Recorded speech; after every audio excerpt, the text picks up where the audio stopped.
that particular sequence happened to me in one of my fights against Dan Hardy. The guy went for an armbar and his opponent was able to escape and came back on top.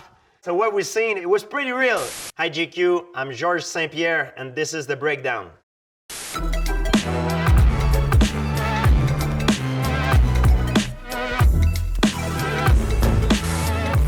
First up, Warrior. Really nice. Colin showing signs of life and not backing down.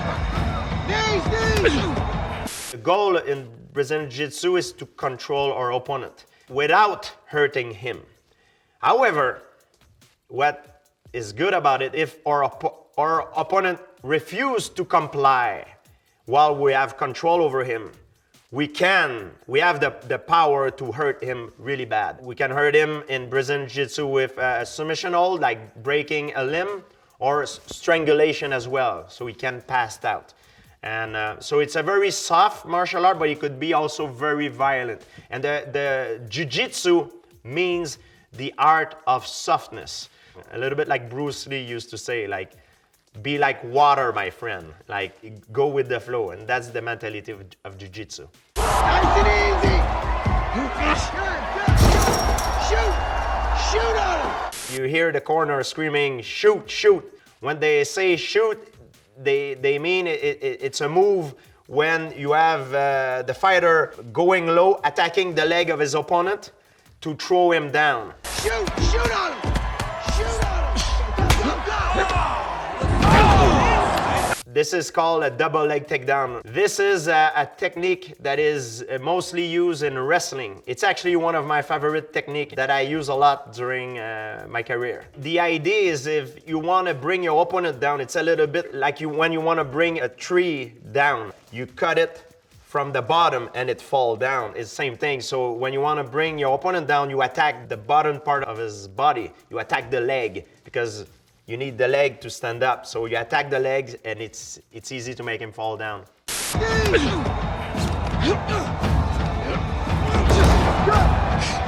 his arm. Kimura locked in. Our hero is going for a submission hold that we call the Kimura. The Kimura it's a lock that is made to break the rotator cuff of a person. If the person don't tap, obviously. Turn your hips in. Out. Stay with it.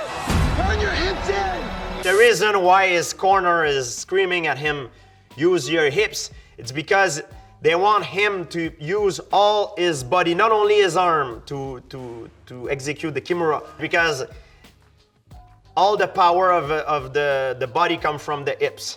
You don't want to only use your arm, you want to use your entire body to create the pressure. It's actually a great advice. Turn your hips in. Hips up. Turn your hips in. Turn your hips in. In an actual MMA fight, the coach are allowed to scream advice. So you hear your coach and you also hear your opponent's coach. So you know what kind of advice your opponent is receiving as well. And the advantage for me is that I speak French, and when I compete in UFC, I speak a little bit of Portuguese and Spanish as well. So I was always able to understand the advice of my opponent coaches, but they were not able to understand the advice that was given to me. So it was an advantage for me. Heads up. Break it. He's in a lot of trouble. Come on. Midnight is in very bad position. Midnight is in big trouble. Slow down, relax, you got it. Now we see that he's holding the lock for a very long time. Normally, that will not happen. If it's well executed, it takes about maybe a second for the person to tap. Otherwise, he will have his arm broken. But of course, I guess for the purpose of the movie, they stretch it out a little bit. The key to apply a submission hold is to isolate the limb of your opponent. So your opponent is immobilized and he cannot move, and you have full control over his limb. If the technique is well executed, you will be able to break somebody's limb. However, it already happened to me in a fight that I had someone in a kimura, but I was not able to immobilize and pin my opponent well. So the position was loose. He was able to move in a way that he was taking more range of motion. But in the position that we're seeing now, it's very well executed. Actually, the choreography is perfect. So it would be impossible for his opponent to try to get out. Normally in fighting in mixed martial art, there is a non-written rule in between the fighter that if they get an armbar, they will normally leave a split second to their opponent to tap. They will not immediately try to break it on the spot. I mean, not everybody respect that rule, but I do. Because we're all competitor and we just want to win. We don't want our opponent to get an injury that can leave him out of competition for maybe more than a year sometimes. Let's skip ahead until later in the movie. Huge, bro. It's on the same line. Look at that. Turn it, don't give him your back. Turn it, go, good, good. So now we have our hero. He's on the bottom in a position called the guard.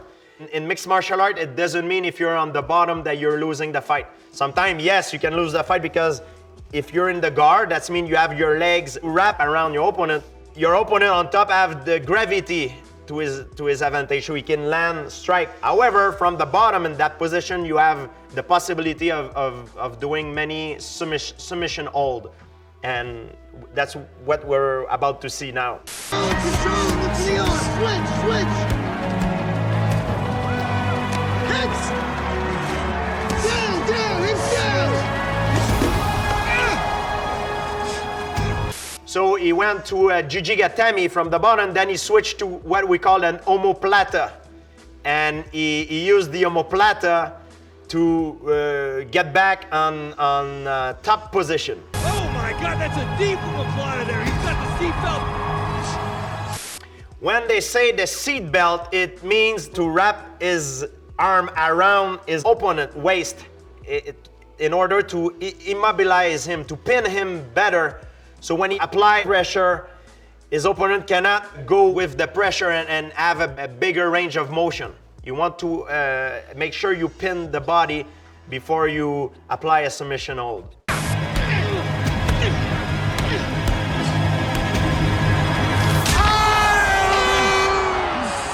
His opponent refused to tap, so he broke his shoulder. Normally in a fight, when a limb breaks, the referee will stop the fight for the safety of the fighter. So the other guy will normally be declared the winner, but that's his fault, unfortunately. That's the hard truth of combat sport, ladies and gentlemen.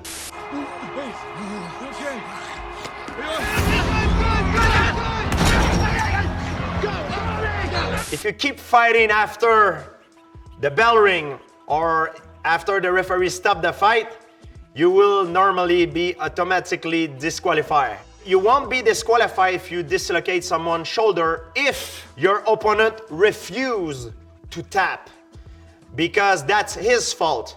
You know, my last fight, I had a guy in a strangle hold and he refused to tap. So what happened is he passed out and the referee stopped the fight and I win the fight. But if he would have tapped and I would have kept the lock on and made him passed out, now I would probably have my victory taken away from me and be banned on top of it with many other kinds of problems.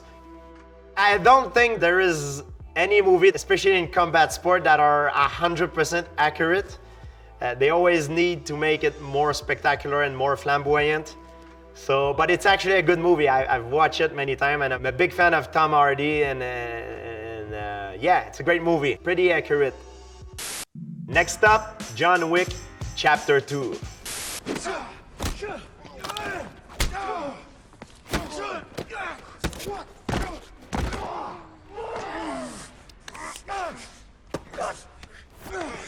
I am a huge fan of Keanu Reeves, and I think Keanu Reeves is fantastic in his movie. And I don't know him personally, but I'm sure he does mixed martial art or jiu-jitsu, because when I see him doing the move, it indicates me that he has experience in it. It's not everybody that can perform those moves.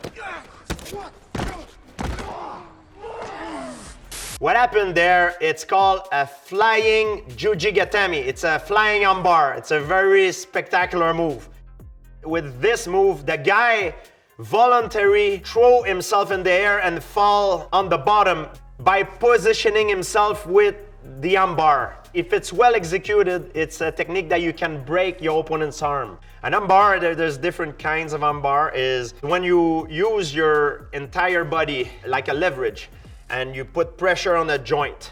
It immobilizes your body so you cannot move, and with your hand you apply a pressure that goes beyond the range of motion that you can go. However, to do it in the concrete, it's a very risky move, because when you do this, if you miss, your head will hit the floor and you can knock yourself out. But it's actually a real move, and some guys have actually performed this in an actual competition.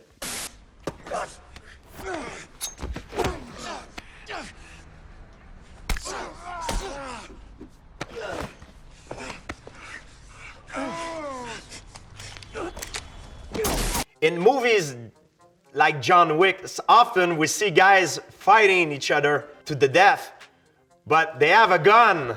They should simply use their gun before using all this fighting stuff.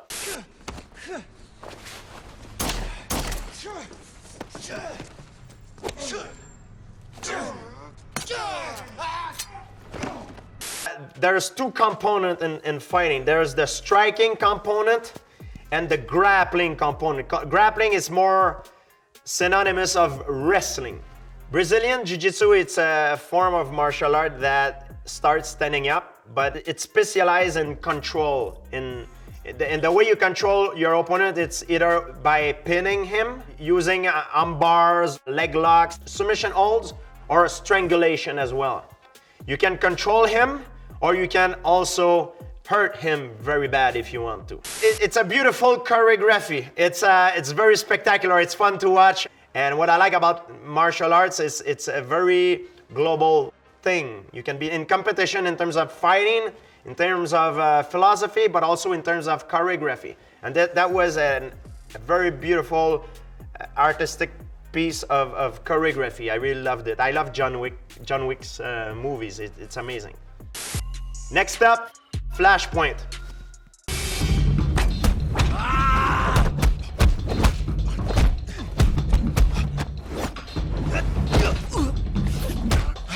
This is a throw. So he block a kick and he sweep the leg and throw his opponent to the floor. That's an actual takedown.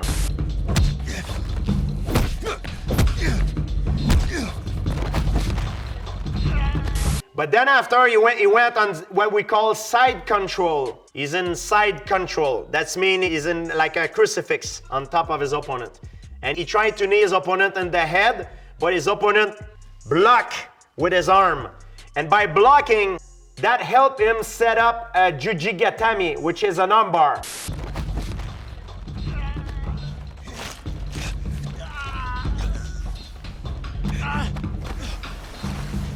That particular sequence, it was something that really resembled what happened during one of my fights against Dan Hardy. The guy went for an armbar and his opponent was able to escape and came back on top. So what we've seen, it was pretty real. The way he escaped, it's roughly the way you would escape an armbar. There's many ways of escaping an armbar, and there's many ways of doing an armbar, a jujigatami.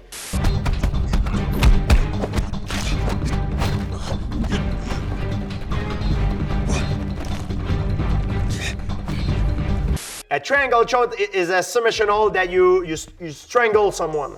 But the problem is the angle which you get your legs wrapped around the head and the arm. Sometimes that let your opponent breathe a little bit more. But when it's well executed, it takes about 3 to 5 seconds for your opponent to pass out.